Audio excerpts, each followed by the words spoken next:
meantime, talk about the relief camps that have been set up, the necessary precautions that have now been put in place on part of the authorities, where over 22,000 relief workers are said to be on standby to carry out a necessary evacuation process if required. Varshini, of course, I believe it's difficult for you also to stand as the winds that have been gusting to several kilometers that we are looking at the pictures there.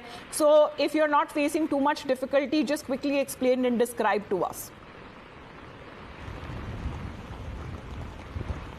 Well, it is definitely extremely windy. Like you can see, it is something that is, proving very difficult to withstand, and that is why government is, once again ensuring and instructing the people to not venture outside unless it's unnecessary, because IMD has very clearly warned that the winds are going to be blowing throughout the coastal paths, in a very high speed, 70 to 90 kilometers per hour, which is definitely, something that normal people will not be able to withstand. And that is why public transports have been stopped for a while, predominantly to ensure that people don't take it for granted, and people are advised not to venture into parks, beaches and these kind of areas where the risk of any unfortunate or untoward incident is highly likely. Therefore people should ensure that they are in a very safe place. Right. And Chennai and Tamil Nadu is year after year